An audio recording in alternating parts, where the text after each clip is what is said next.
Ayan na mga idol at magugulay si Kuya Nelson ng masarap na gulay na langka. Ayan.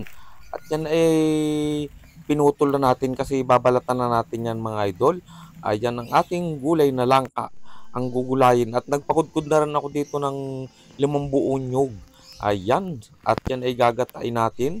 Ipigain natin. Naglalagay ako mga idol dyan ng mainit na tubig. Pag ako'y nagagata niyan, ayan na, gatang-gata talaga yan. At ito naman mga idol yung ating mga sangkap na gagamitin, sibuyas, siling haba at siling pula, may bawang at luya tayo dyan. Ayan na, at yung ating ginatang nyug kanina. Ayan, at saka yung ating langkang, hiniwa-hiwa, malinis na. Nahugasan natin mga idol yan. Ayan, shout out sa inyong lahat mga idol. Okay, i-cover natin at yan ay medyo palalambutin natin ang bahagya. Kaunting lambot lang mga idol para yung kanyang dagta ay mawala. Okay, at yan, igigisa na natin yung ating luya. Ay, ang luyang yan mga idol. Kasi napalambot na natin yung nalaga na natin ng bahagya yung ating langka. Ayan. Kasi nilalaga ko ng kaunti mga idol ang langka para sa ganun ay matanggal. Lalo na pag medyo bata pa yung pakla niya. Ayan na. At ilagay natin ang sibuyas. Ginasan natin yung sibuyas na yan, tsaka yung luya at tsaka yung bawang yan na masama na sila mga idol dyan. Halu-haluin lang natin at ito na, naglagay tayo ng alamang. Yung alamang idol na yan ay pampasarap at pampalasa rin dyan talaga idol yan. Ako'y naglalagay talaga dyan ng alamang.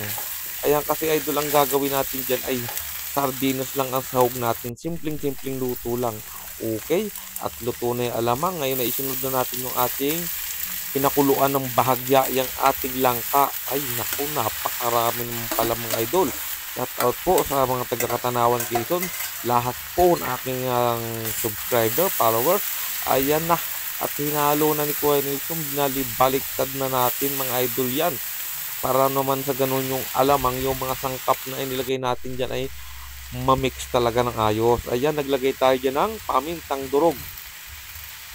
Nilagay na natin yung ating pamintang durog dyan. Para yan ay manuot ang lasa dyan sa kailalim-ilaliman ng langka na yan bago lumambot ng tuluyan. At naglagay tayo ng patis. Tansyahan na lang. Alalay lang mga idol lang paglalagay ko ng patis dyan. Kasi yan ay pwede naman dagdagan. At pag napabigla naman idol, mahirap ng habulan. Ayan na. Naglagay tayo ng seasoning. Alaman na kung anong seasoning idol yan. Basta alalay din ang paglalagay ko ng seasoning dyan idol. Ayan. Hindi baling sa una ay medyo matabang. At yan naman ay pwede nating dagdagan. Ayan, kaysa matasobra agad. At inilagay ko na rin yung pangalawang piga na gagamitin natin sa tuloy-tuloy na pampalambot ng ating langka recipe. Ang ating gulay na langka. Ayan na. Ilahat na natin kaya yan mga idol. Kasi talagang pero okay na okay mga idol yan. Lambot na yan dyan. Lalambot na talaga yan dyan sa ating gata na yan. Ibang-ibang mga idol, ang gata ng ating original na nyog. Okay, kinuber na natin at binoksan uli natin mga idol yan. Ayan na. At kulo na. Galit na mga idol yung ating gata. At inilagay natin yung siling haba na pula. Ayan, at saka yung siling green. Hindi ko masyado idol dinamihan niya kasi baka may magreklamo na naman yan na tayo lang kakain. Ayan na. Ayan na mga idol. At inilagay na natin yung sardinas. Yung sardinas natin na pulang-pula. Ayan. Alaman na kung anong branch ng sardinas na yan. Hindi ko ng mga idol sasabihin dito. Ayan. Basta yun ay sardinas idol. At napakasarap niyang isahog talaga dyan sa ating gulay na langka. Napakasimple. Ayan na. At na malapit na mga luto. Pwede rin naman idol dyan kahit anong gusto nyong isahog dyan sa langka. Ang nagustuhan ko lang ay yung ating dilata. Pwede rin daing. Ayan. Pwede rin pusit na prito. Para maraming pwedeng isahog dyan na masasarap. Baboy. Pwede rin mga idol dyan. Yung dilis. Okay. At yan ay malapit na mga idol maluto.